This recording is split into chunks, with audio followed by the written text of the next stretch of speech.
Noswaith dda gyfeillion, mae'n hyfryd iawn bod yma yn Theatr Arad Goch ar gyfer digwyddiad arbennig iawn, lle da ni'n dod a Chymru a'r byd at ei gilydd. Rhywbeth da ni'n neud dra chyson, a rhywbeth da ni'n mwynhau wneud yn fawr iawn. Very warm welcome to everybody here to Theatr Arad Goch.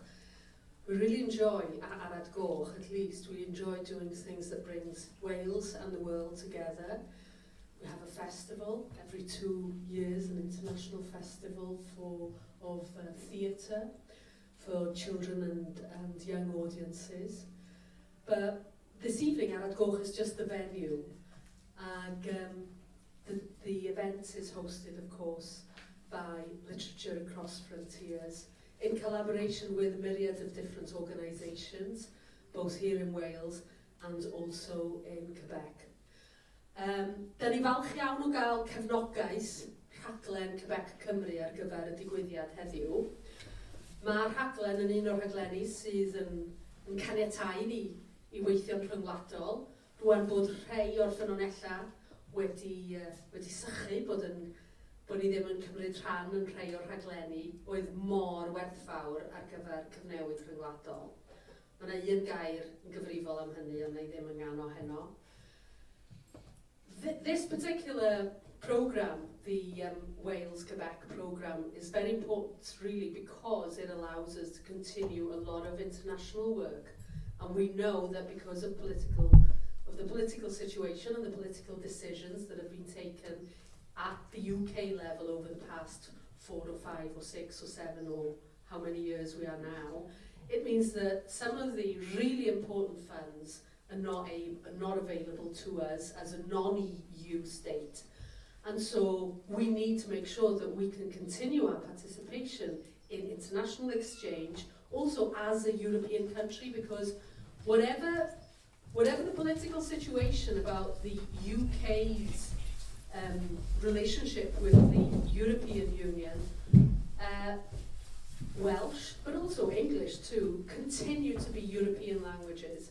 And it's really important that we take those bold steps now to ensure that our language, our cultures, our literatures are represented as European languages, literatures and cultures, even if the political situation means that the state in which we live at the moment is not part of that broader family of the European Union or the economic area associated with it as well.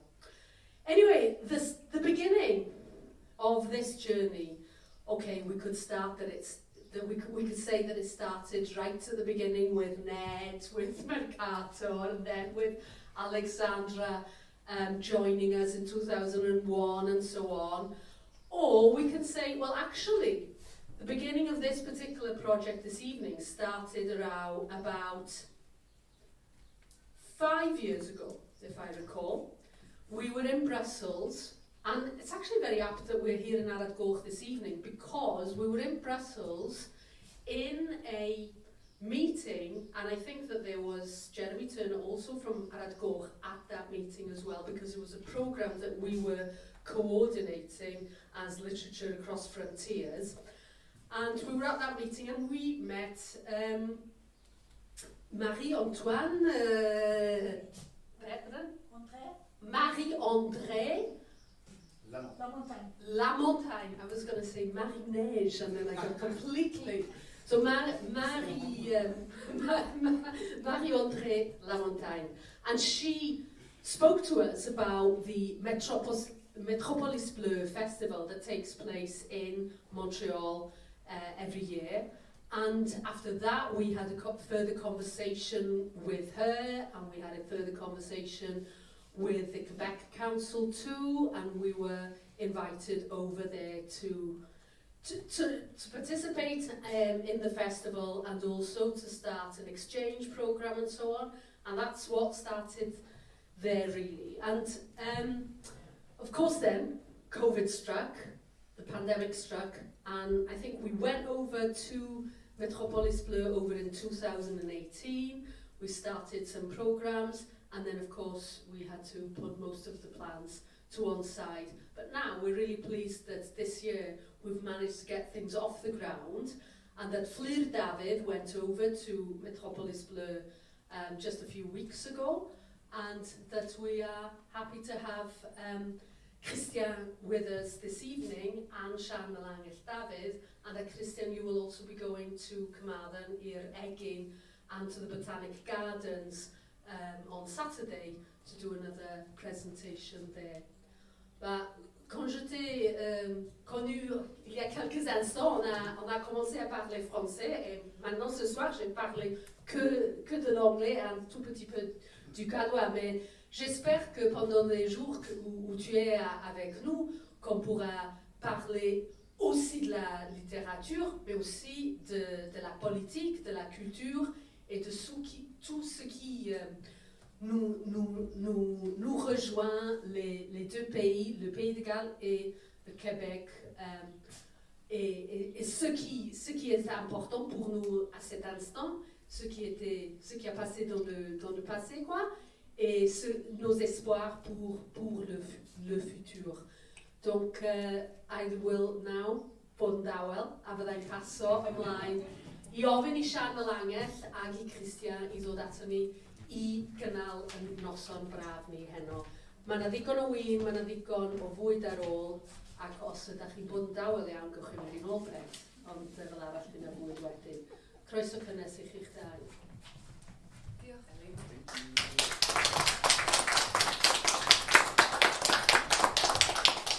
Mae'n gosod fy amserydd i lawr i ddweud yn siŵr bod ni ddim yn sgwrsio ac yn holi am rhyw 2 awr. Noswaith dda, good evening. So, as Ellen was saying, diolch Ellen, thank you so much for a really wonderful introduction. I didn't know the story of how this came about, and so sometimes we need to be in this environment of exchange to find out the background and the history of these things, why we're here together. So I'm Fflur Dafydd, and I am very pleased to welcome you here this evening, and especially glad to be welcoming Christian Guay-Poliquin, who has travelled here via a festival in Saint-Malo in France. And we have been putting the world to rights this afternoon, and we hope to be able to share with you a little bit about Christian's 3 publications, 3 novels, and of course also to share some of the cultural background to the creation of these 3 novels, and why it is that we gather together in places like this to let things germinate, to see what comes. And Alexandra and I were talking as we gathered over wine. One of the strengths of literature across frontiers is that Alexandra allows for the chain reaction to happen. And so as we start, I would like to say that I hope that this is the beginning of yet another chain reaction. And let me introduce Christian. Chris. So, this is the bit where authors all blush, isn't it, when you go through their awards. Are you ready? So Christian's first novel was called Les Fils des Kilomètres, and published in 2013. The novel that you see around here, The Weight of Snow, in English, Le Poids de la Neige, has won numerous awards. So here we go, the Governor General's Literary Award for Fiction, Prix littéraire France-Québec, Prix Ringot, Prix littéraire des collégiens, and then last year, in 2021, published his latest novel, which I only have as a PDF and that I'm thoroughly enjoying at the moment, Les Ombres Filons. And one of the things we're going to start with this evening is a reading from Les Ombres Filons, so that we can all share a little bit of all the shades, not just the shadows of the newest novel by Chris. Thank you, Shannon. Thank you all to be there. I'm so glad to be here. It's incredible as a writer how somehow literature made us travel and meet each other, and this is, I guess, the purpose of culture, to be a point of encounter. So it's wow. Okay.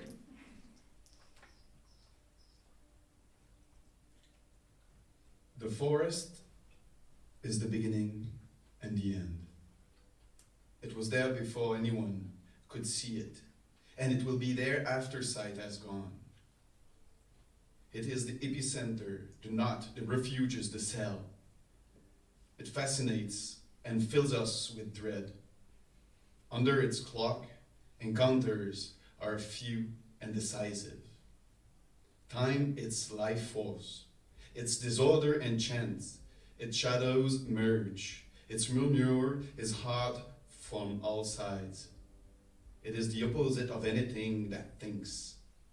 It is instinct, act, recoil. All souls dream of losing themselves in it, but no living things emerges unscathed from its embrace. It is the simplest, the most complete, most opaque solution to the calculation of unquiet arts.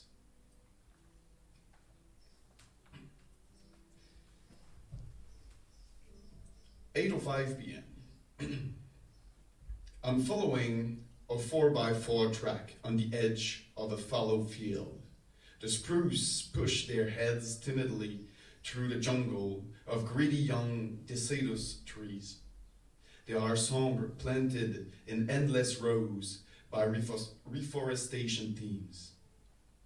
At the end of the day, I come face to face with a fawn, still showing its white markings. A few leaps and it is gone. I spot a hunting blind set up on a metal scaffold. I slip behind the foliage and wait to see if the business end of a rifle will come gunning me again. Nothing of the sort. I step out of my hiding place and move forward carefully. The blind has been deserted. I climb the ladder. The little shelter is in a miserable state, but the roof's membrane has held up. On the windowsill is an ashtray full of butts, a book of crossword puzzles swollen with humidity, and a box of granola bar. Excellent. I drop my pack, push the folding chair to one side, and with a piece of cardboard, sweep the dead flies off the floor. I sit down and lean against the plywood wall. I try to open the puzzle book, but mold has glued the pages together. I choose the most promising cigarette butt and smoke it, listening to the whisper of falling twilight. The smoke whirls through my lungs and rolls out of my mouth in long plumes. Its starry essence makes me sick, but it's good and all the same. I let vertigo take me in his arms and dance me in circles. Howling echoes in the distance. Darkness freezes as the sun approaches. Wolves? They must be tracking the fawns. In the tall grass around the blind, I hear twigs snapping. Then a high-pitched lament tears through the peace of this place. Guttural sound, jaws ripping through flesh, hungry growls. I lie down in these narrow confines and smoke a second cigarette butt. The eternal dance of predator and prey, the endless war of chance and necessity, the survival of the fittest, safety in numbers, the cover of darkness.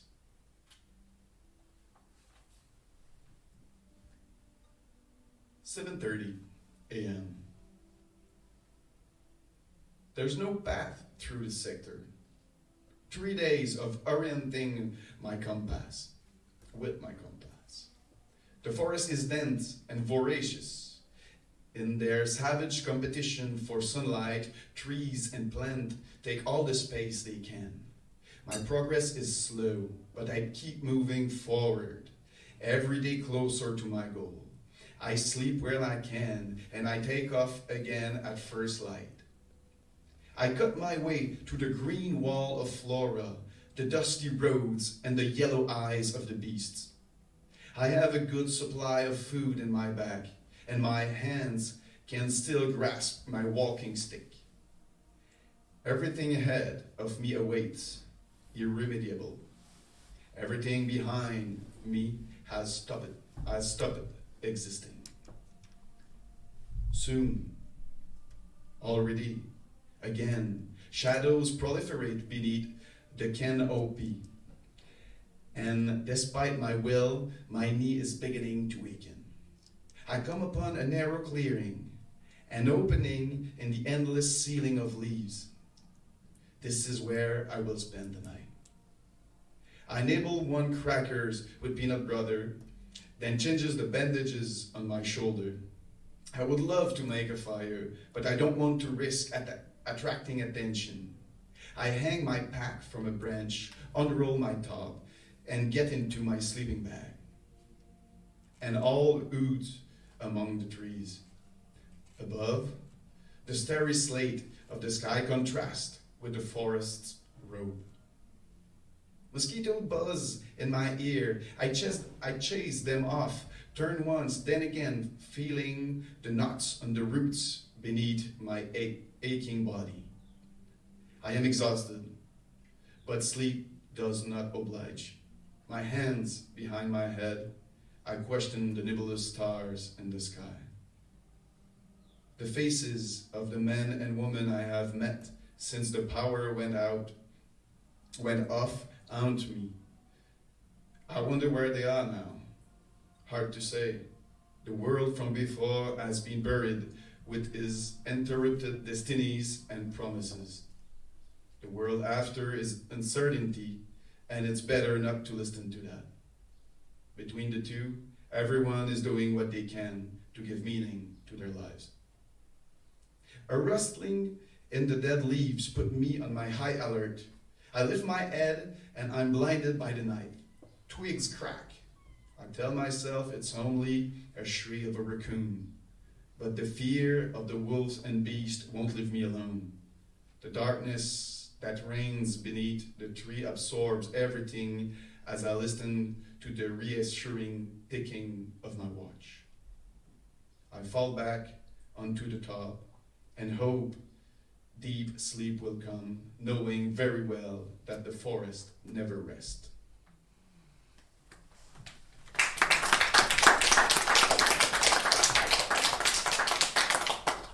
And soon after this moment, our protagonist meets the young character, Tame, who changes this novel from being a lone character's relationship to the forest into an improbable journey between two characters who are strangers to each other. And it's interesting to me, I think, that the three novels written by Chris have been almost described as a series. Of course, they are not series, but there are parallels and there are shapes and patterns that emerge from novel to novel. In each instance, there's a sort of power failure or a disaster of some sort that leads to two strangers spending time together, and that time being so crucial. What I found particularly interesting is that I kept on seeing my grandfather's relationship to the Berwyn Mountains. In the weight of snow, I kept on seeing tide and this weight or depth of snow, and having to wade through in the winter with a stick of some sort, looking for the sheep that would have been covered by the snow. And would be suffocated. And so, possibly stabbing the sheep, but in doing so, relieving and freeing the sheep. And I saw myself, and I saw my family, my grandparents' generation, and our relationship to land, over and over and over, in this writer's work from Canada. And so I wanted to ask you first, perhaps, where do you think this tension between the intensely local and the identifiable global quality is coming from?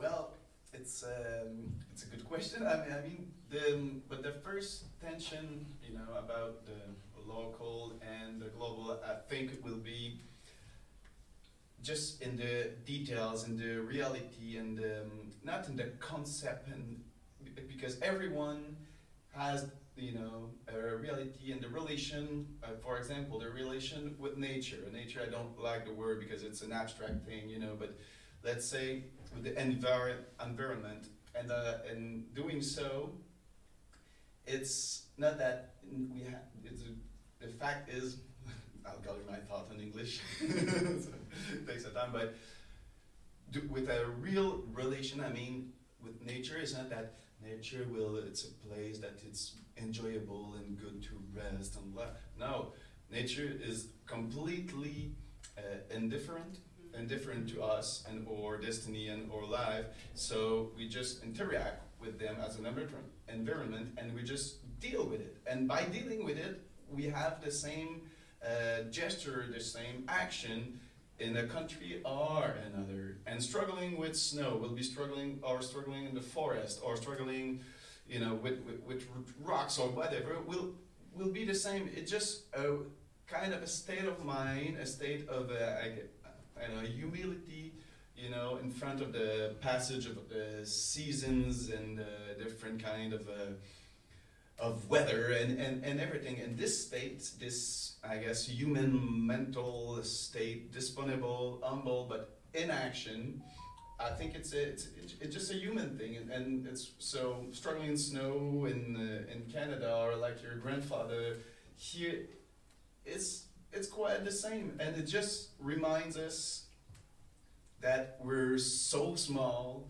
so fragile, and at the same time that humans are smart, are able to find a way out, or to deal with stuff. And then it's all with the tension of that. For me, it's so important to my character that they have this connection with the nature environment who's real, because you have both ends dirty. You know, it's why my main character is a mechanic, for example. He does not mechanic much in the novel because there's a big electricity shutdown, blah, blah, blah. We might talk about that later on. But I just by that, I want someone who's not that much in his mind, but more in his body and within his environment.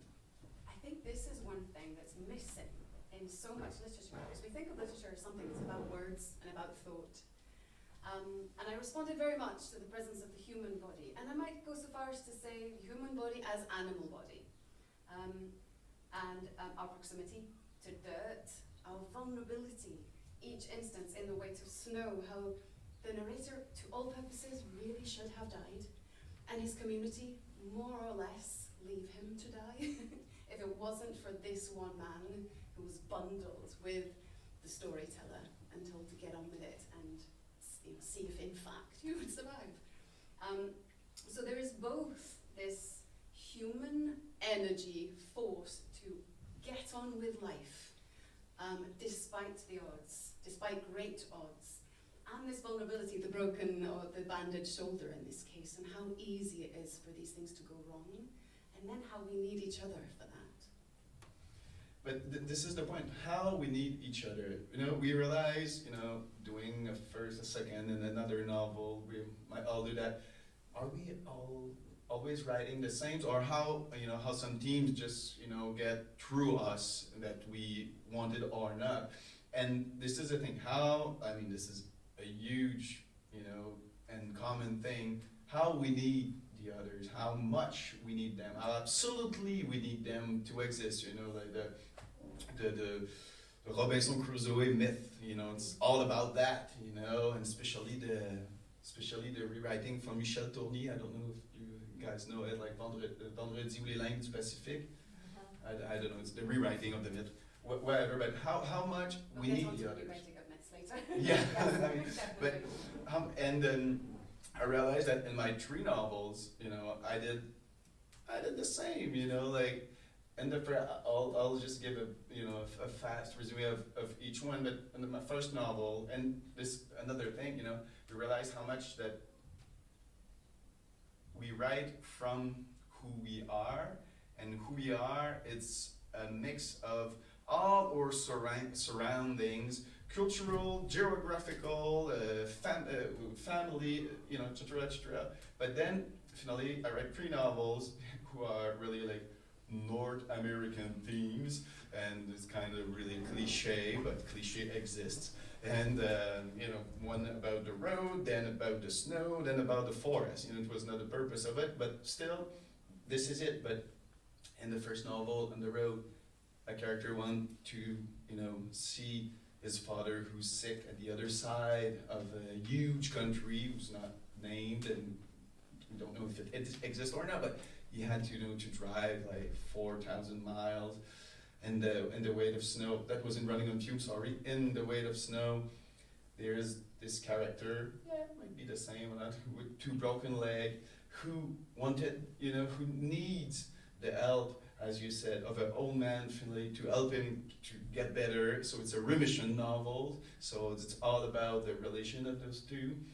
And my 3rd novel, Falling Shadows, it's just this character who wants really hard to find back his family, aunts and uncle, because in a state of mind where everything is going in pieces, and in a society who's going in pieces, he looks like everyone else for references, for a stable thing. And what is stable in life is it's family. I mean, it's because they already know. When we don't know who we are, they know.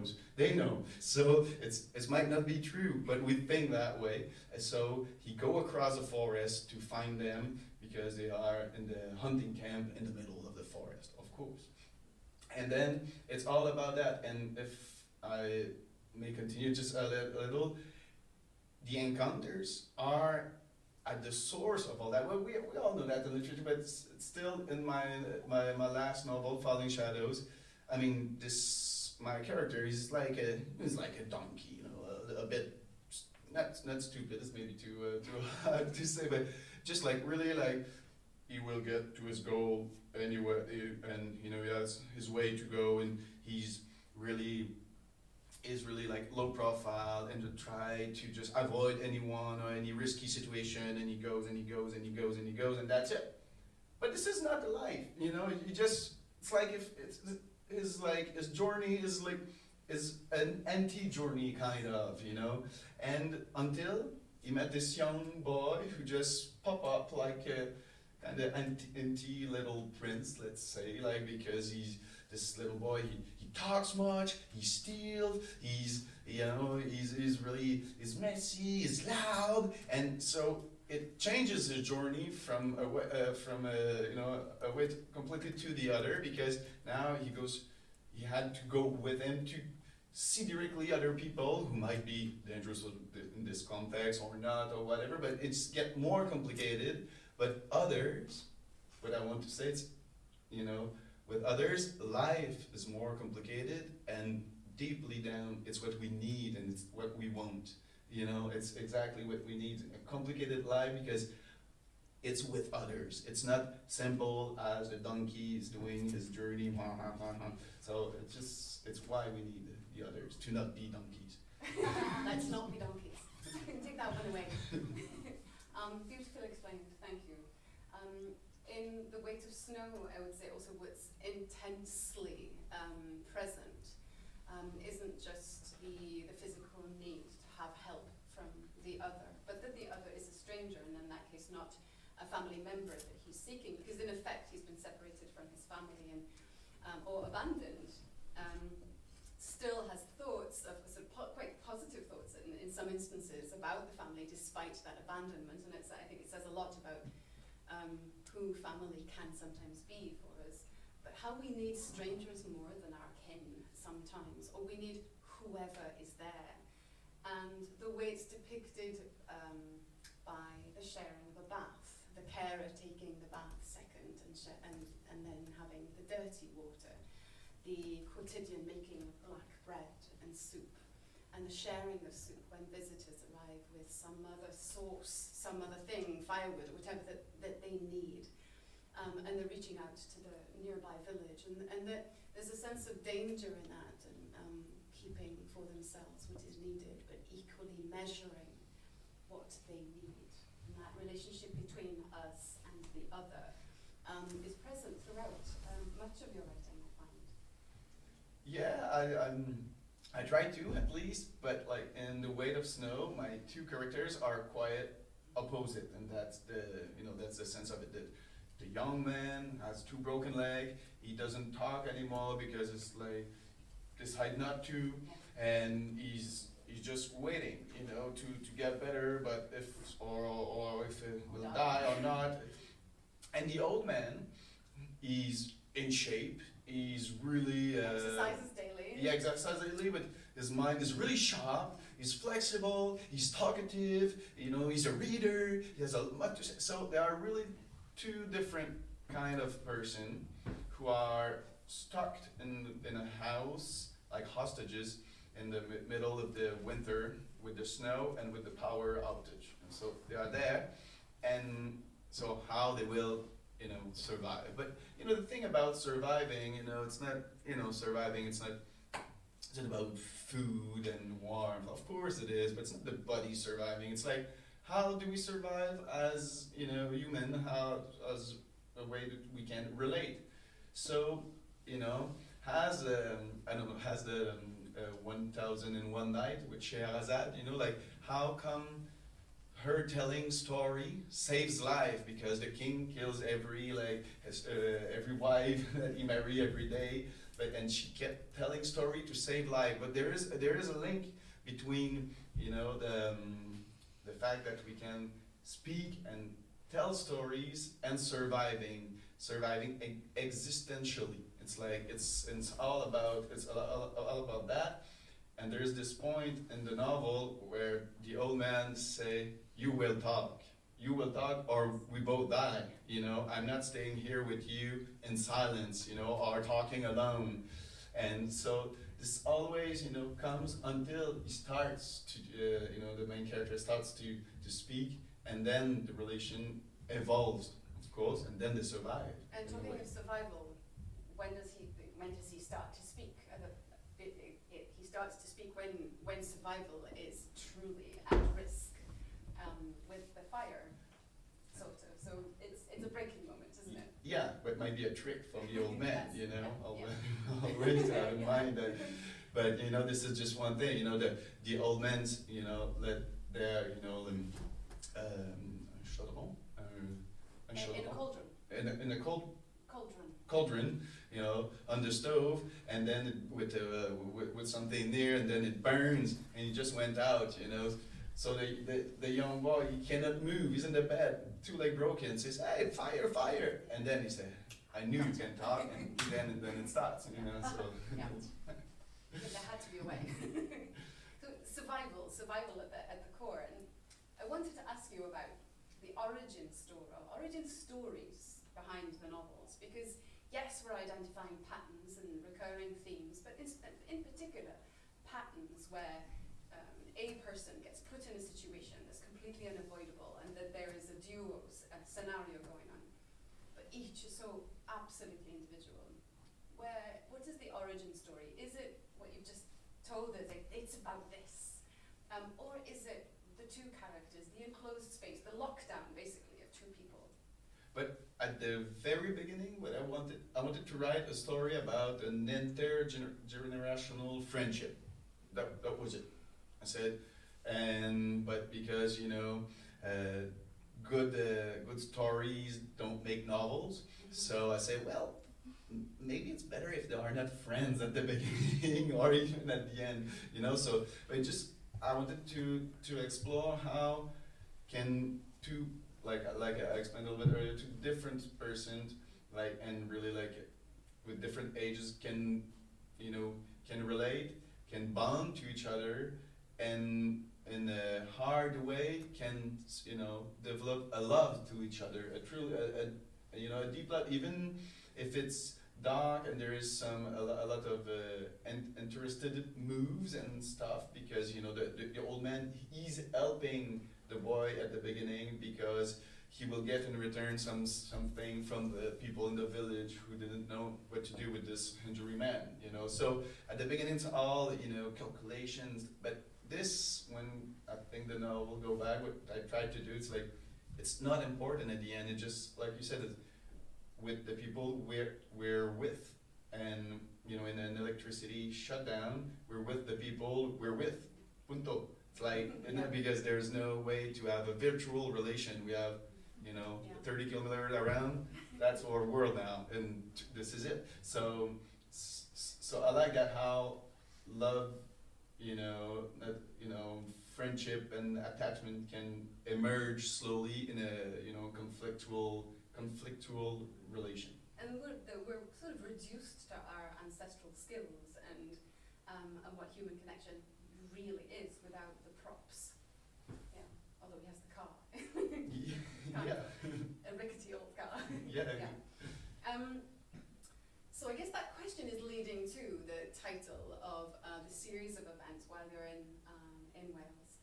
And this idea of the ecology of writing and the writing of ecology, because you can't help but, in the world that we live in today, you can't help but sort of look for signs, and or at least you interpret signs of anything to do with the weather and nature, to believe that the writer has something to say about ecology.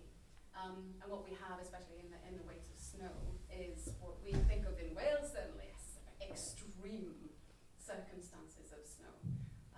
And it seems to be, from what you're saying, is that that has an element of truth to it, but that's not the point for you as a writer, that what came first were the people and the connection between them, whether they were friends or not.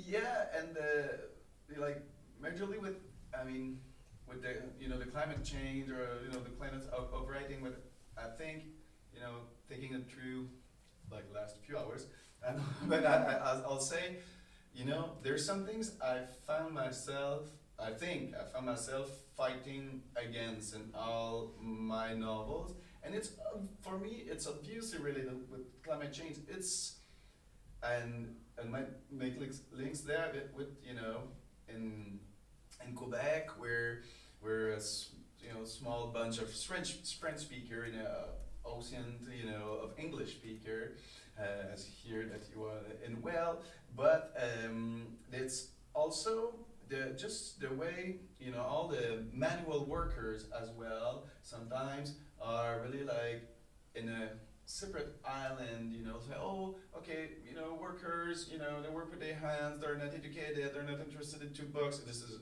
not what I think, you know, of course. But those two facts, you know, create exotism from the outside, you know. Any kind, what I'm fighting against, I realize it's all kind of exotism. Did I pronounce it right? Exoticism. Because when we think something like, oh wow, it's so different, I love it. We made an object of it, and then when we made an object of something, it doesn't move anymore. It's just there for our own use, you know. Oh, it's so, like for example, you know, I love French people, but in the way France is culturally made, kind of. You know, they look at Quebec. Oh, this is so cute, guys, the way you speak French. And are we really that cute? Cute is, you know, a thing that we should. So, and same thing with, you know, same thing with the nature I was talking a little bit earlier. You know, if we look at the nature, oh, I love trees. You know, but can you name a few? Like oh no, but I love them so much it doesn't matter. Well, it's everything, you know, built on conscience or not conscious exoticism leads us to an objectification of things, and then get us further and further and further, and more distant we are, then the thing escape us, like climate right now, like weather right now, you know. Oh, I hate when it rains. Well, but there's no rains, you know, since like 3 weeks, and you know, all the farmers are like the rains, we need the rains. And then say, oh, I'll get wet, and I have this evening tonight, and it's so bad. No, but I'm kidding saying that, but this is, you know, all the thing, you know, the real things are there, and we have to, you know, just deal and make with it, instead of like, you know, putting ourselves apart. That goes for nature, that goes for what we do for living, you know, this intellectual or manual things, that goes for, you know, big cultural, big language and cultural sides as well. I think that I didn't This- look, but I'm this guessing one there would have been was lots clear. of nodding faces, nodding heads there with this idea of a culture in a glass case. I think that would have really chimed with so many people in the audience today, because as Welsh, Welsh people and whether we're speakers of the Welsh language or not, I think that we identify really strongly with that. And are also guilty of doing it ourselves to some extent at times. Yeah. Of course, it's really it's a complex matter, and in every cases anything is not black or white or whatever. It's complicated, and how, let's say that, how literature can help to not the enlightenment, it's not good, to fight against climate change, help the conscience of the environment. It's just by give some fiction who carry real emotions, fiction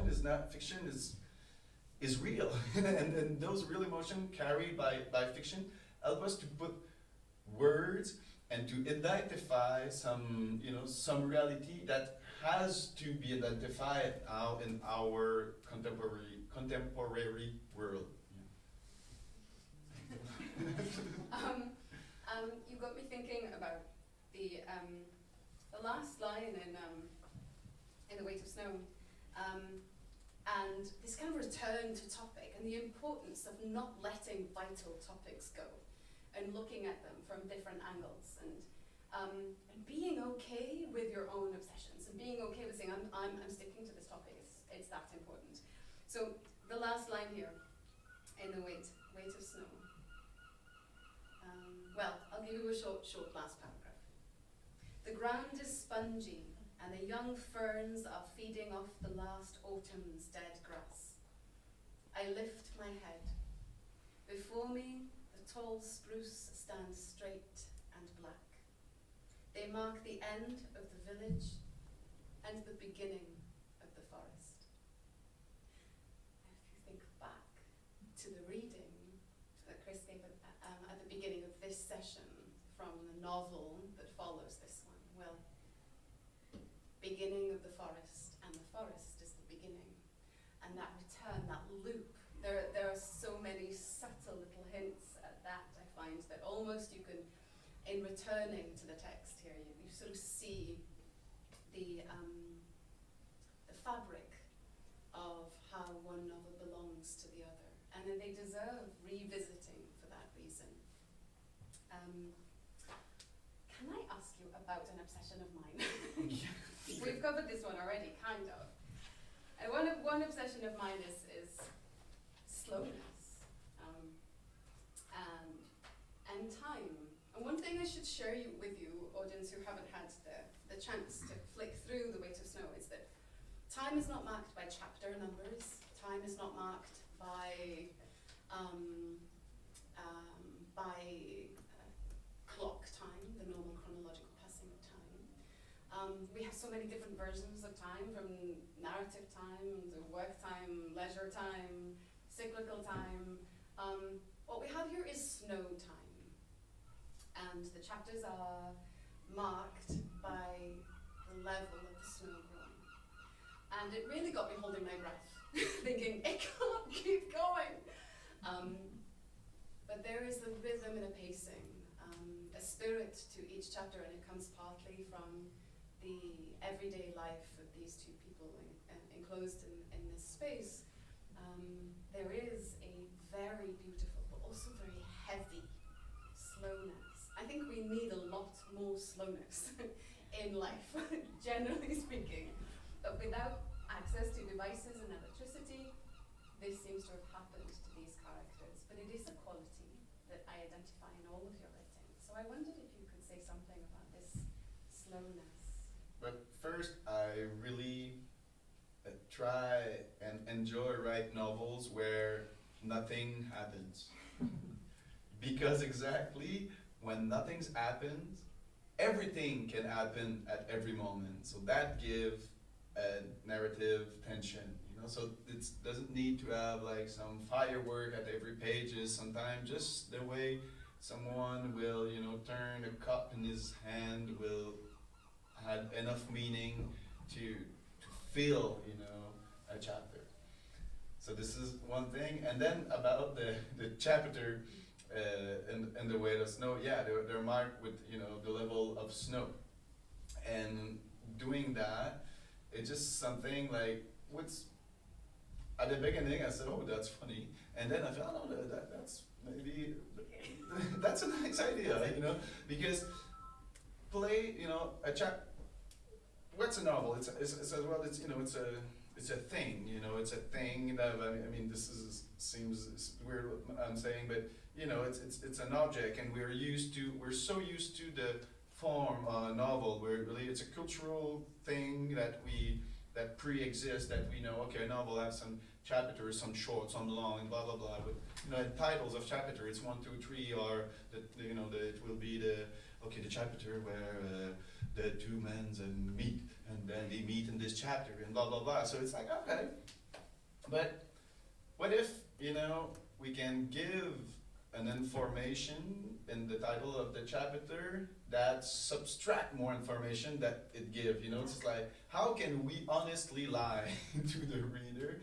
And so with just a number, and for me it was just like, okay, you will have the reader, whatever, will have to stick really closely to the text to find the information in the chapter name, because if we are at the chapter 192 and the next chapter is 192, so we might be in the same day, or we might be 3 days or a week after if there's no snow. And the reverse is also true, if we're at the chapter 86 and then the other chapter in 139, maybe it's an ellipsis of like a few days or week, or maybe just a bit, the day after a big snowstorm. So that's just a way to tweak, the information, and to play with time, because I don't know this word again in English, but there is in French 2 ways to name time. There's time, le temps, et la durée. La durée is more like the length of something, Which means, but that we call la durée in French will be the time, but the time of seasons, of weather. It's not a human time. It just thing goes on that you want it or not. It's not precisely like put in some little cages, like it's 1 o'clock, it's 3 o'clock, it's a quarter to 10. It's like this is so la durée. It's more like just the the length of the world as we find ourselves in. It's like just this is it. So this is something that I wanted to go back to. Yeah.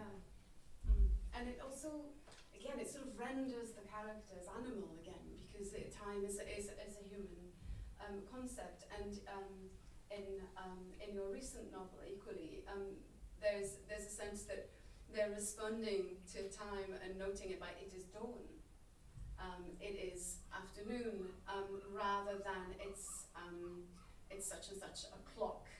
So that we are responding as animals. What time is it? Well, what's relevant to me and how my body is responding to this? Well, the sun is coming up or down, and that's what's relevant. Exactly, and as in the extract that I read, the chapters, it's really the clock, the time is that time, because he has a watch. Watch is the symbol of society, and then when we're lost, we stick to what we know and what we from the world we know. So time, time in the forest. I don't know if when we walk for weeks in the forest, time is good, because time gives us the impression that, okay, I'm not alone here, I've got the time. It's a complete illusion, but still illusions are powerful. Yeah. Sorry? If we know the time, I haven't got a clue what time it is, so actually I need to know this. That we think we understand the thing, we have knowledge, but then they're stripped of this knowledge. It's an empty knowledge, but that we find useful, in society, but, in another context, it's like... And I found myself also sort of laughing at my own reading habits, because too often I will jump to the prose and I won't take that much notice of what the chapter might be named or numbered. But I was interested in the marking, in the that's what happens, of course, in extreme situations. That we will develop this habit of observation ourselves, and it was a marker to the daily habits of the inhabitants of the house. Other than this beautiful method of distracting time, there is also this quality to the prose that I find gives time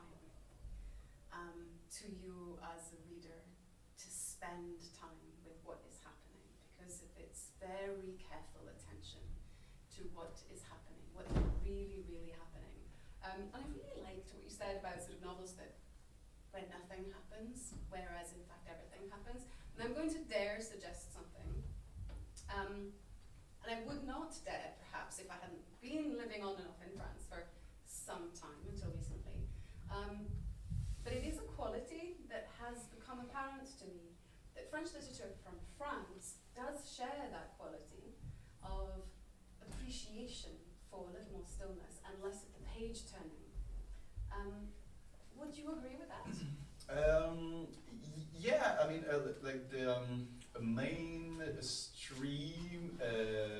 French literature will be, I mean, this is like just baseline, it's fast explained, but will be really into, character's mind. That's often that really psychological novels, So generally it's, it's thoughts from a character, and then it goes and it goes and it goes deep, and it's interesting, and that's that's the beauty of it. But it's far from, example, more the American literature, where we're more like the adventure novel, or where events are like, and then happened that, and after that, and then also this, and that's. So it's different, states of the literature, and both are, do wonderful, novels, and really, but it's really, really, really different, of that. So, and it's why, as well, as I was saying a little bit earlier, sometimes, like the French reader, when, in Quebec, we're like, kind of like, half and half, half American and half, French as well, in the way we talk about this North American way to tell stories.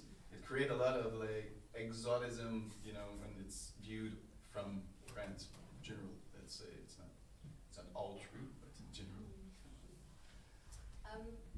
I'd like to also linger and consider something that I've really enjoyed. You've mentioned different fables and myths in the conversation tonight. And could you share with the audience a little bit the framing of some of your novels? You can choose which if you like. Because mythological time is important, or mythological framing, as though your story really appeared on a shelf and was bookended by other great stories of the world. Could you speak a little bit about that? Yeah, of course. As many, I'm fascinated by Greek myth. Those are told and retold since thousands of years and thousands, and then first orally, orally, and then it went written, but we always tell that, and we still after 3,000-4,000 years did not we did not arrive to extract all the juice from those stories, because we're always telling them over and over, and are still like full of meaning. So, like everyone, I'm like fascinated by all the myth, and I say, okay, what if I do my novel with a parallel with a myth, and like many people did. And I'll say, okay, but I'll try to reverse, though, the final proposition of the myth. And doing so, I found myself, I found that just the things that doing so, the myth is so powerful for me that even if we reverse the end, it's still powerful. It still has like all his, as his power and his meaning. but it's just interesting for me to reverse the proposition. So what if, with the Minotaur? Yes.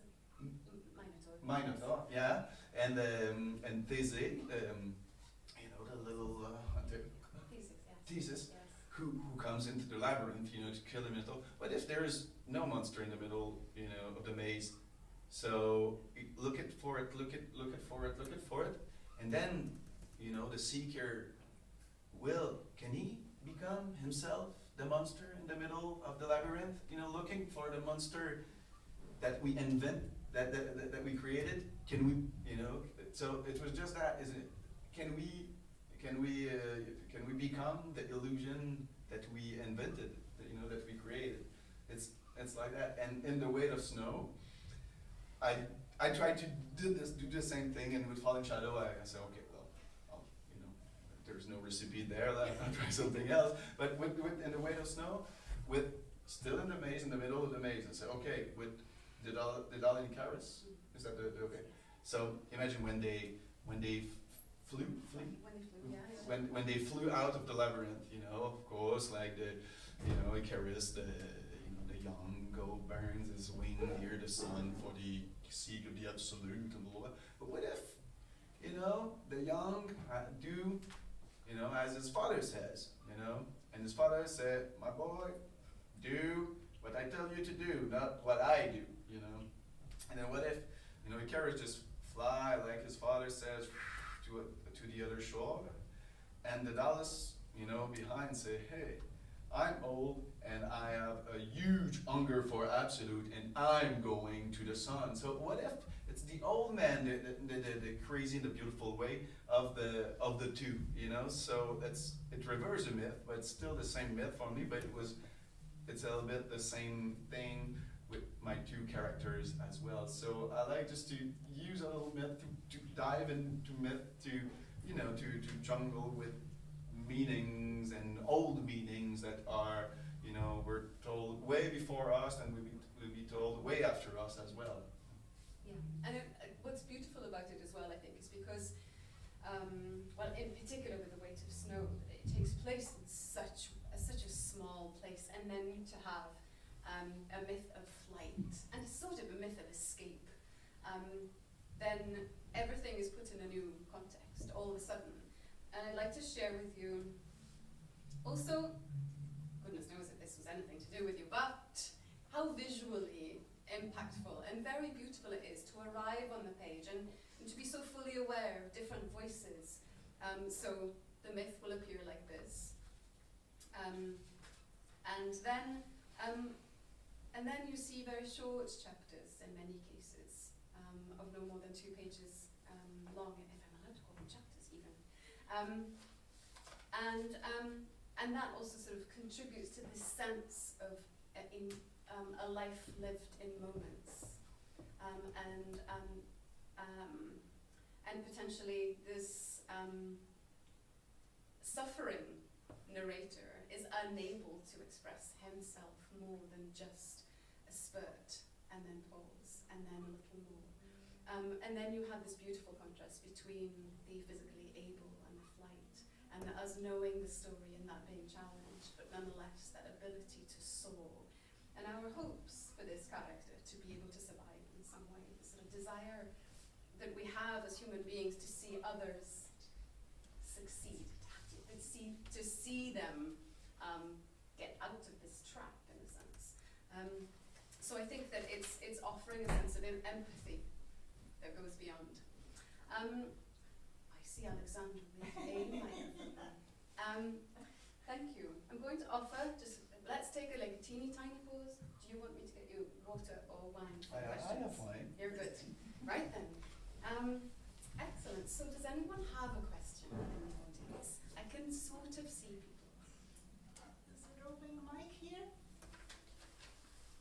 Questions?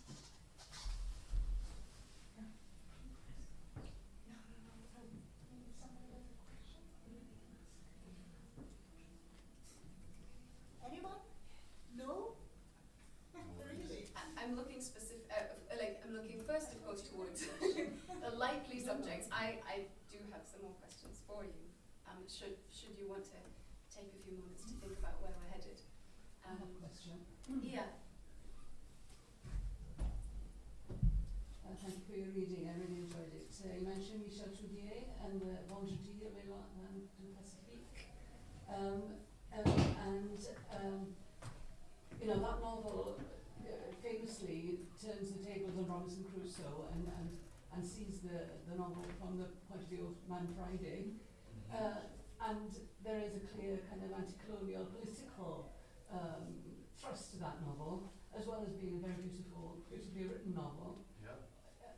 Could I ask you, or is it too rude of me to ask you, is there a political thrust also to the way that you are using and rewriting myth? Maybe, but it will be more cryptid than Friday and the Limb of Passage. How do you say that? How do you say this title in English? I don't know what it is in English. The rewriting of Crusoe. No, well, whatever. But this rewriting with the point of view of the native and changes, everything about the colonialist, the point of view of Robinson Crusoe. Well, it will not be. It's hard to be. No, it's not hard, but I try to not be too political in my book, to really stay to fiction. And then I truly believe that political interpretation is the field of the reader. We can do political readings because political, in that case of this novel, it's really well done.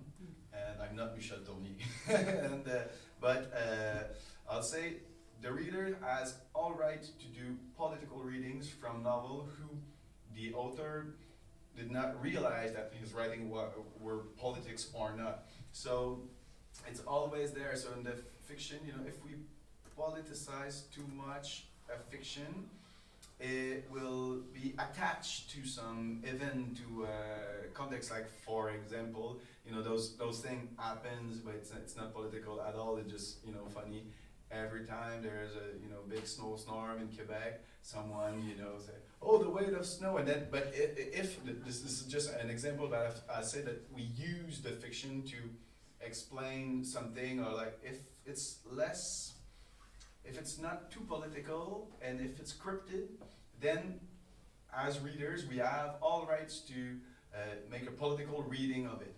For example, in French literature, I really enjoyed reading Chateaubriand, which is old French writer, and when he went to it's fiction, of course, it's not thing, but when he goes to America, he has those famous little 2 books about America. It's really like too much.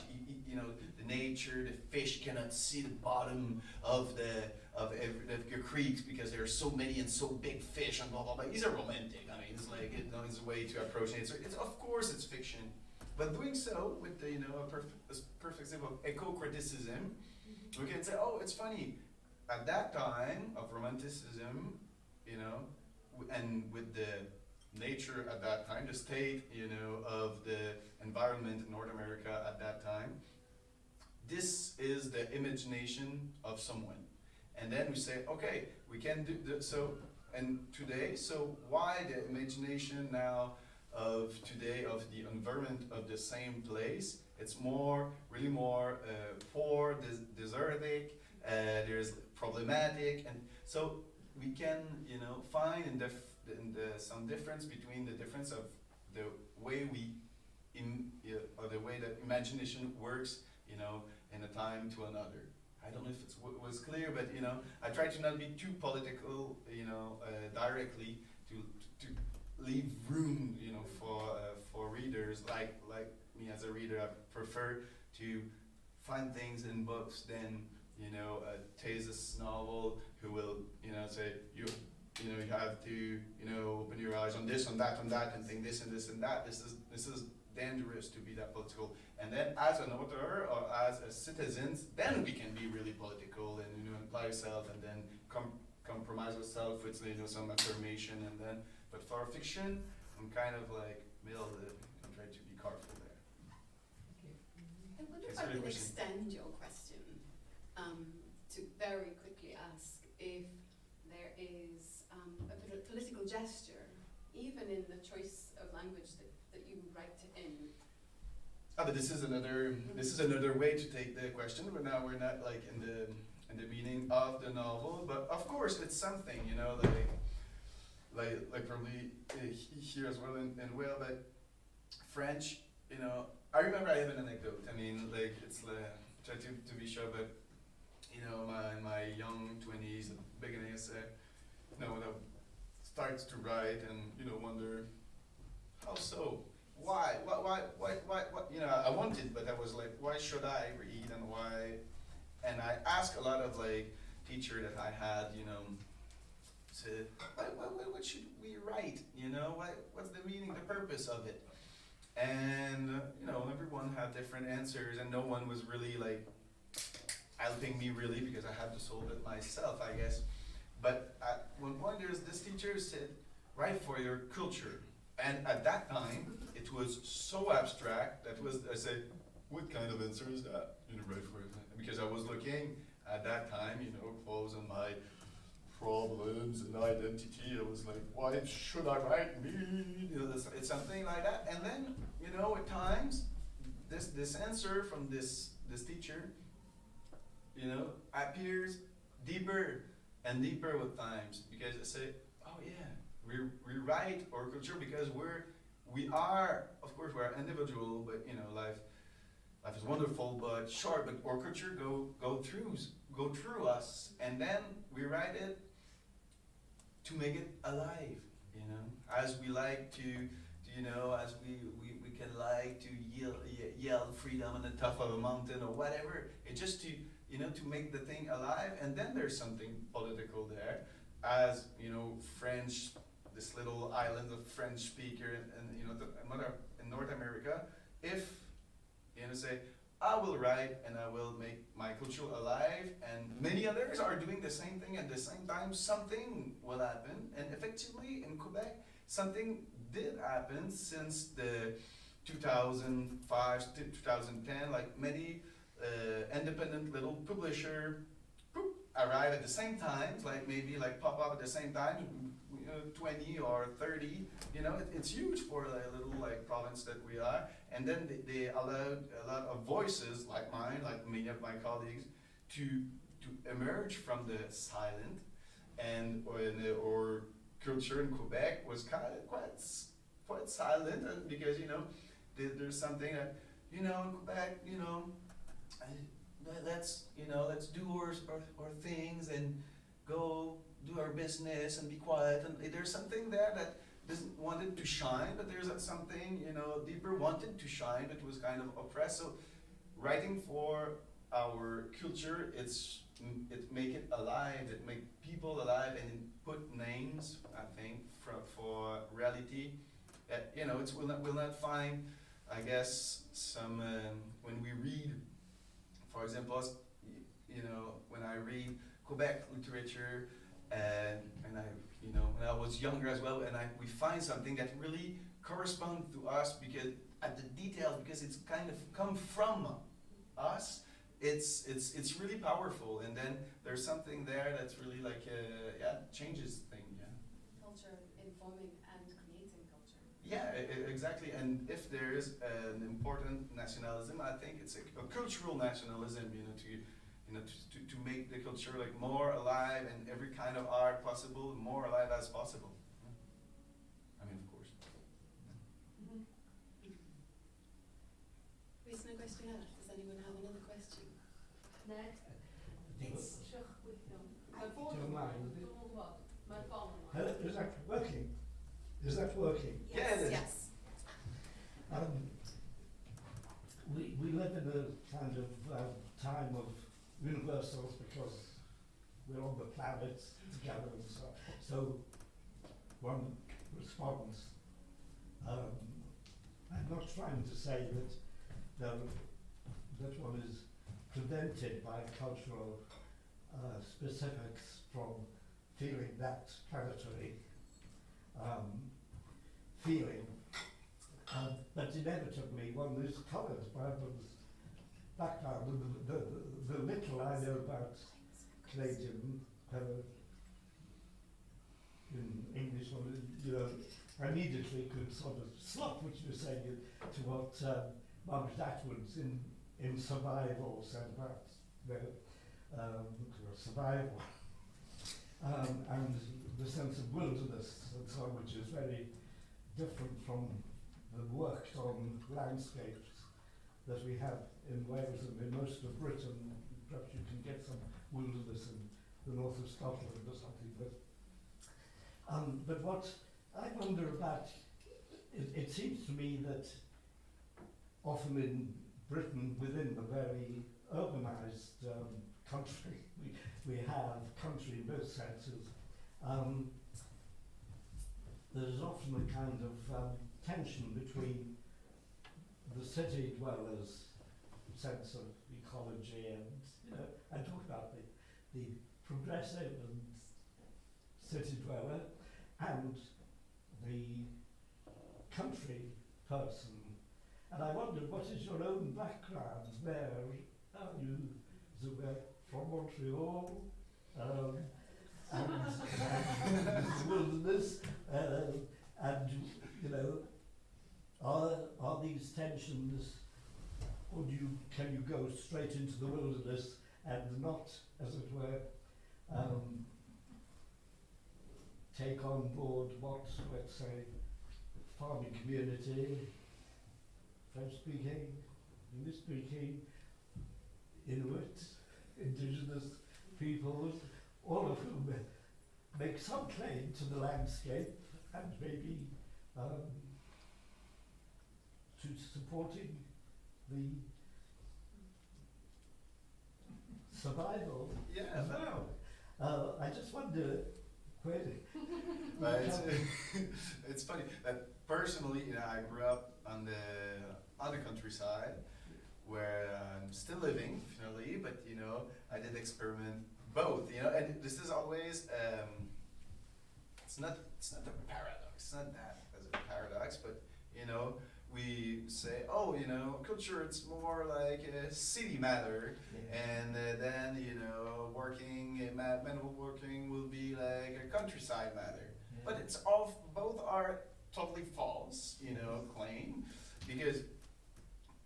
because we can be more than one thing, you know, in life, I truly believe. And I grew up working on farms, working on construction as well, and I still work in construction to, you know, to make a living a few months, a year, and so it's part of my life, and it's why. And I mean, the thing I will have to say, the more like simple and I think meaningful, and because I was always amazed by people, and especially like, you know, manual workers who were curious. I find that they know so much. They are so bright. You know, sometimes they have this to build, you know, a stairway, we'll do that, and they figure it, and they do it, and if, you know, and I think it's more like a state of mind. People who are, you know, with school or not, you know, diploma or not, I mean, it's the curiosity, you know, that will make the, you know, the vitality of the intellectual side of a person. And then I found sometimes more, you know, in the manual side, people are curious. They like to talk about stuff. Like, oh yeah, you know that and this and that. You know, so of course, if you go there, you want to speak with them about Heidegger, or I don't know, you know, but you know, if you can read the room, and you know, and curiosity is really what moves people, and it's where I found that there's no such thing, you know, as a, you know, like a social class between intellectual and manual, and I've always been against that, because, you know, I still work in construction, and I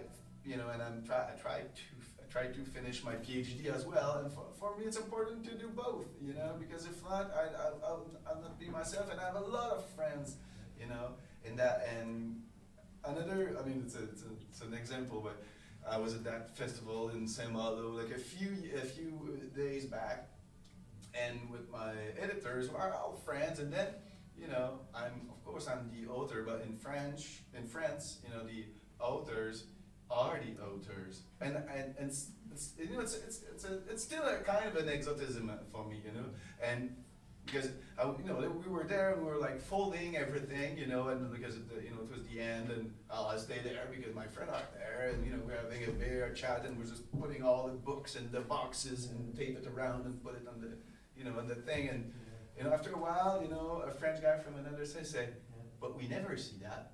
I said, "What?" I know their work with the people and having fun. Yeah. And I was kind of, this is weird. Because I'm getting connected with that. But there, and so this is it. To act like the star. Yeah, but you know, but what does that mean if you stay, you know, with a huge distance between people and writing books who says we need to get nearer each other? That make no sense.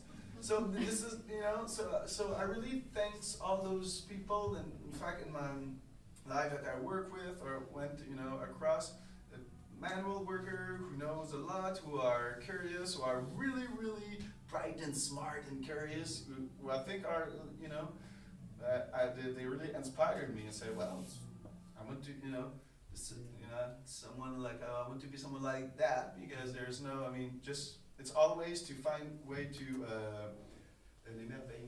just to Yes, to marvel at something. Just to say, oh, that's wonderful. To be curious, and you know, it's for me, it's just it's a baseline. Yeah.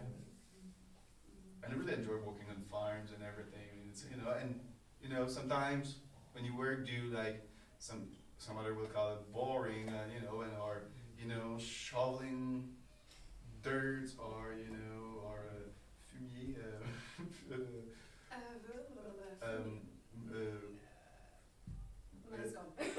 you know, the cow shit. Exactly. Okay.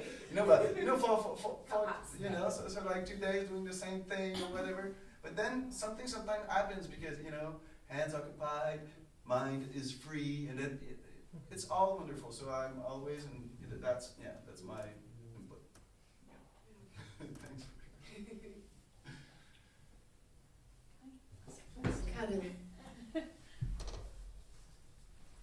Hi, I was fascinated to hear that you like to write novels with very few characters in them, and that resonates heavily with me. And I was just wondering if you think that there's something about writing about minority culture within a bigger, sometimes overwhelming culture, where it's an impulse to study character deeper so that you can dispel otherness somehow, rather than overpopulate a novel, is to kind of look at a culture in isolation so that you can connect. Do you think that's something?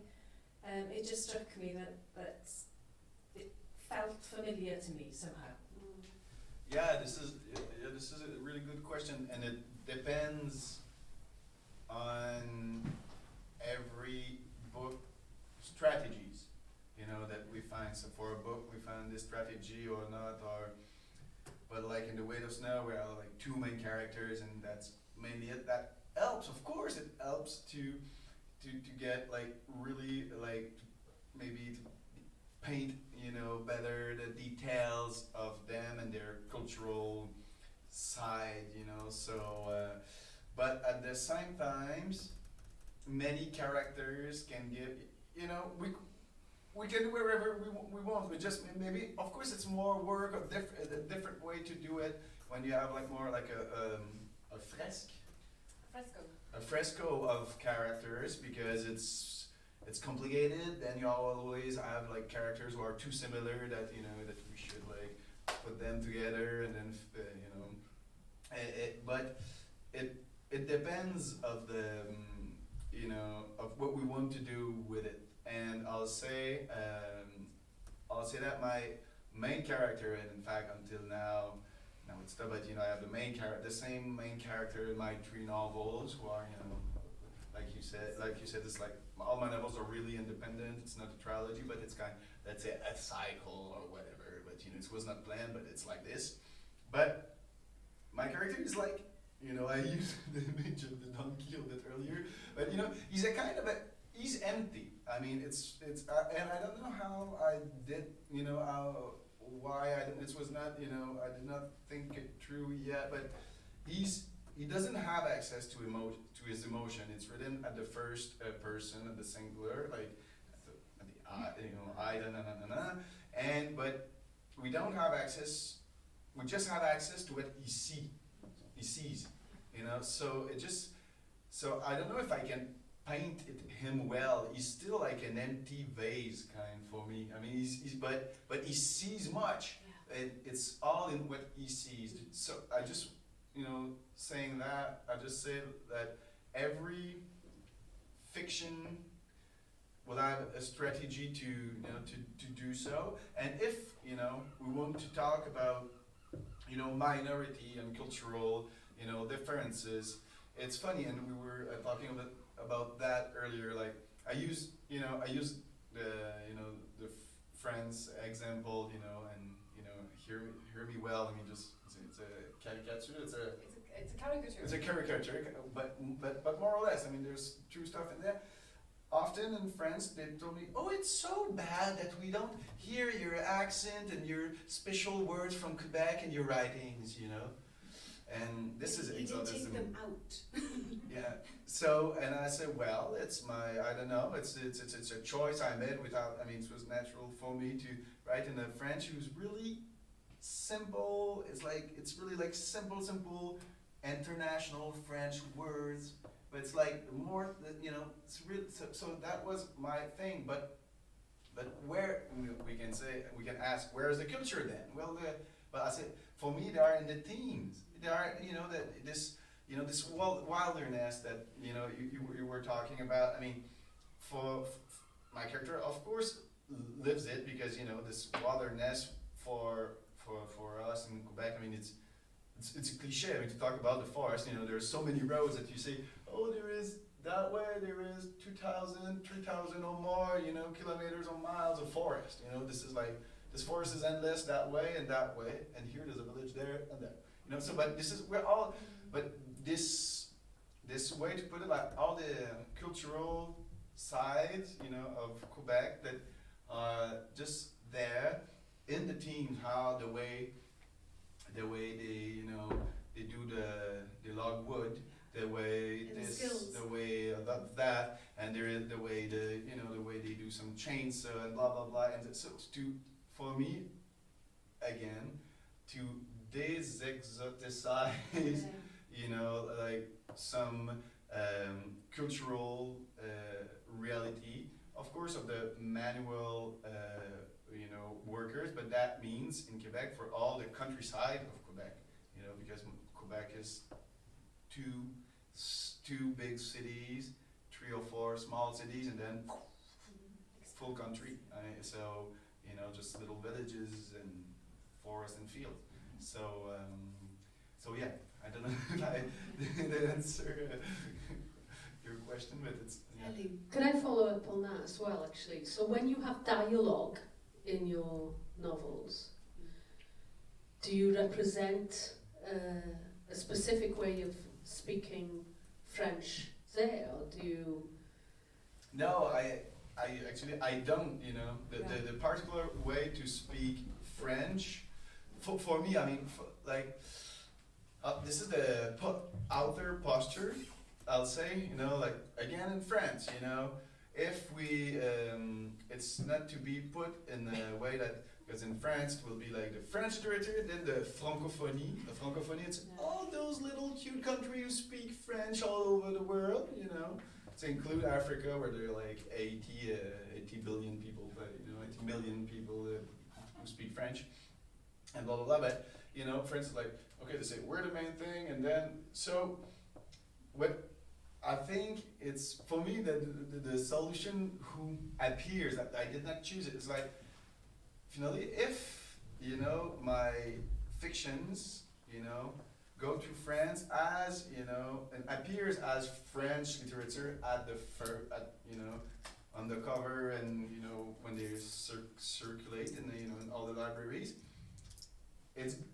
I like it because people will, you know, look at a book like a book among the others, you know, like, as a fiction that, well, okay, talk about this now, well, maybe take it. It's not, so it delayed the exotism reflex, you know, that it's not in a small case of Quebec literature. Here we talk about maple syrups and indigenous people. You know, this is, you know, I have full respect for just people and maple syrup.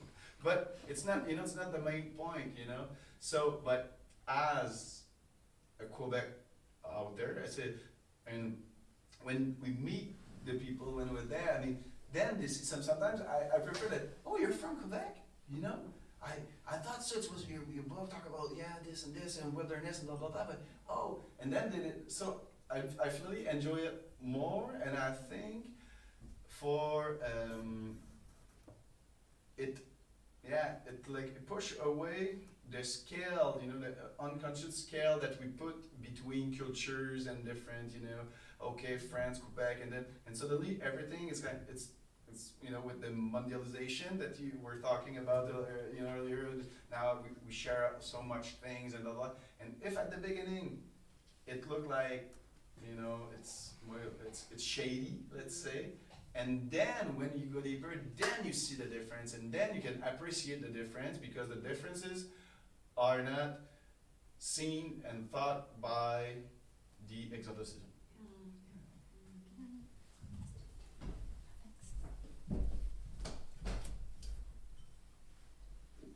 Thank you.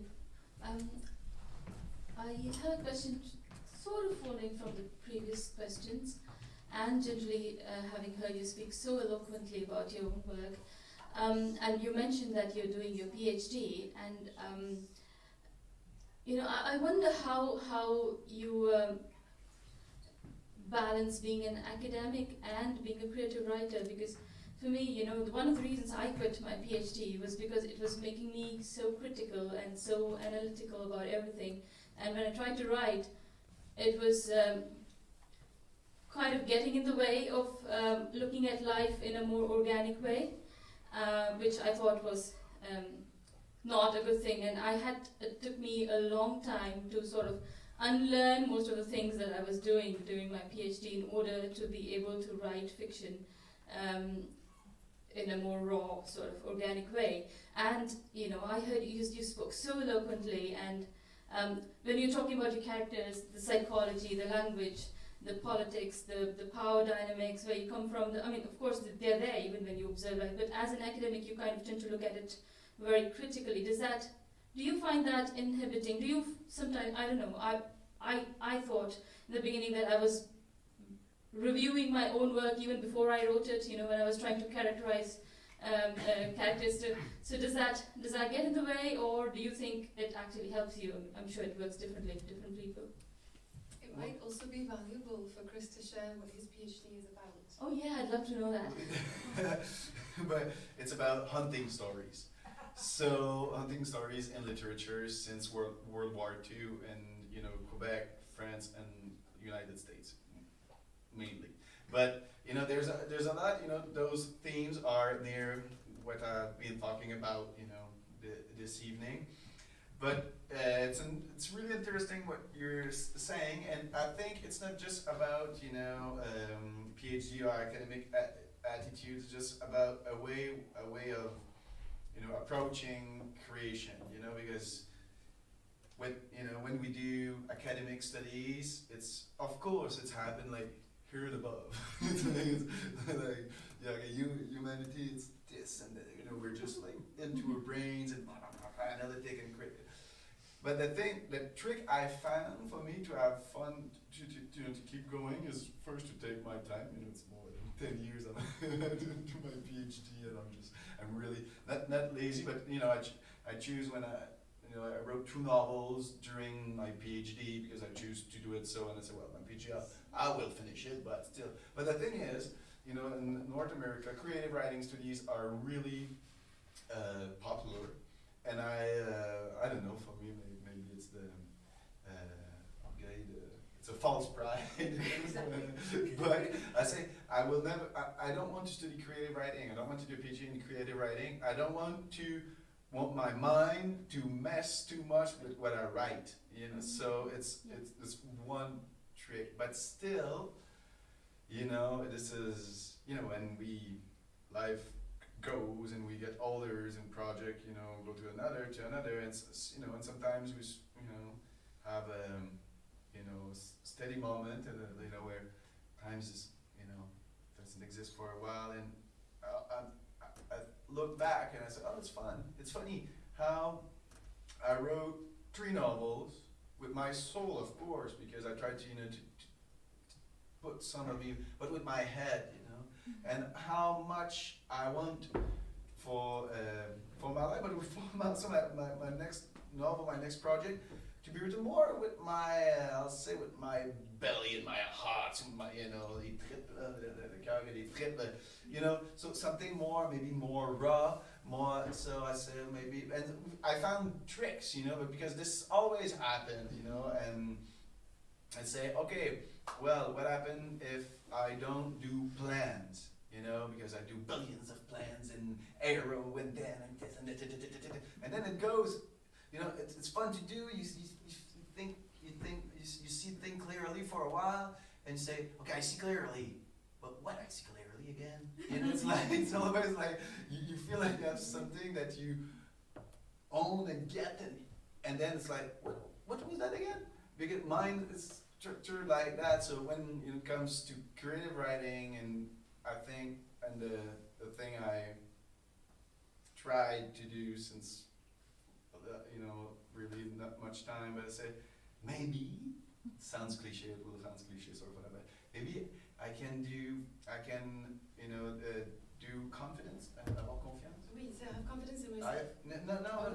To have confidence in writings, you know, just to, not to think it too much, think it through too much, and then just take more time and goes. And some friends of mine just said, you know, they write novels. I say, how do you write your novel? But they said, page after page. What do you mean? I mean, I read a page, then I read the other. I say, well, but I mean, you rewrite it, of course. No, you don't. And it's good because I, you know, it's authors I really like love, and it's, you know, it's really nice work. I said, okay, so I said, oh, this is possible to not rethink the thing like, you know, 3 times, 4 times, million times, and then just, you know, to have a kind of confidence in something who has, not in ourselves really, but what's happening there, you know? So a confidence in the feeling that we have who go through us, you know, and stuff like that. But it's always a big thing to balance. But the thing is, you know, when I feel like I'm like too much in my head, you know, I think, okay, take a job and I will go to change like 4 windows in my neighborhood for, you know, and you know, nearby for like the next 2 days I will be busy with my hands, and it gave me the, you know, the chance sometimes to settle down in my mind, and then okay, but you know, to get, yeah. So the trick to writing each page in time, in its turn, from the belly, from the heart, from the body, rather than up here, is to go and change somebody's windows. Yep. Oh, it's interesting, isn't it? To write from the belly, to use the hands. Yeah. But kind of I mean, we're so occidental. I mean, our culture is so much above the shoulder. It's incredible. So we're stuck with it, and there's a wonderful thing there. But it's just we have to find ways to escape the way we're constructed and built, and you know. So I've been looking for these tricks for a long time. Windows. I'm particularly interested in making sure that Chris has just a couple of minutes at the end to read to us in French a chapter, so that we are really anchored in where his work starts. So I think, let's see, we do have a time for a tiny question. One last question if somebody has a burning question. I'll look around while I'm speaking. Otherwise, the floor is all yours. So let's go in French. Let's go. Okay, what I will read, it's an extract from The Weight of Snow. And I'll put the context even if it's in French. And after a while, the character with 2 broken legs is able to walk again, but it's tricky. And then he goes down to the village, like 2 miles down the hill, to see what's happening there. But then, you know, of course, a snowstorm comes and he's stuck there because he fell and he's weak. And then this happens. 253. Je ferme les yeux un instant. Quand j'arriverai à la maison, je me déshabillerai et m'enroulerai dans une grande couverture en laine. Un feu brillera dans l'âtre du foyer. Mathias aura préparé de la soupe et peut-être même du pain noir. Je mangerai tout ce qu'il mettra devant moi, puis je m'endormirai protégé par la lumière et la chaleur des flammes. Mais quand je garde les paupières, je suis toujours étendu par terre. Il neige à me rendre malade. Je pivote, je me démène et tente de me redresser, mais je m'embourbe davantage. Le froid me retient. Mes gestes pèsent 1 tonne et je n'ai plus de force. Ma jambe ne me fait plus souffrir, je ne la sens plus. J'aurais dû aller me réfugier avec Jonas à l'étable. J'aurais été confortable sur la paille, j'aurais été au chaud. De la glace forme des grelots sur mon manteau, mon bonnet, mes gants. Je ne dois pas m'arrêter, je ne dois pas m'arrêter, je dois me relever, je suis presque arrivé, je me remue et en prenant appui sur mes coudes, je rampe, me tortille et me traîne sur la neige. J'avance un peu, j'ai l'impression de sombrer, d'être emporté par un ressac souterrain, glacial. Mes mouvements sont de plus en plus lents et mes mains complètement engourdies. Je devrais peut-être faire comme le vieux Mathias et prier. La tempête de neige hurle.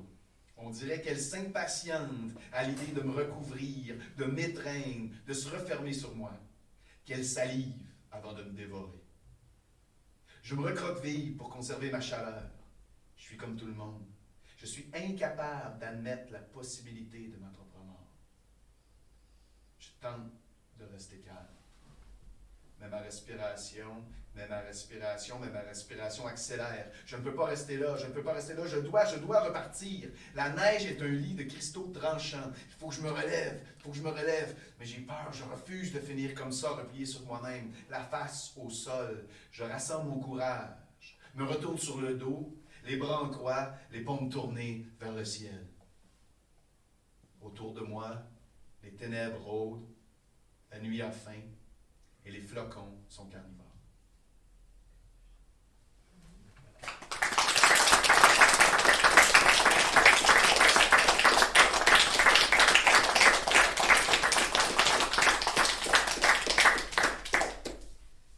Raise your glasses, get another glass, if you want them very quickly, and over to Alexandra or Ellie. Thank you, everyone. Just a few words, and really they are words of thanks.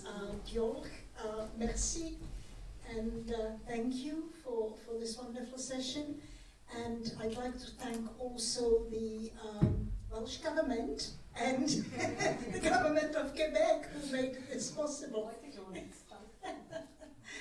And thank you all for coming here and for sitting through what was a really enjoyable, stimulating session. Thank you, Shan. And thank you, Christian. Okay. Thank you, Alexandra.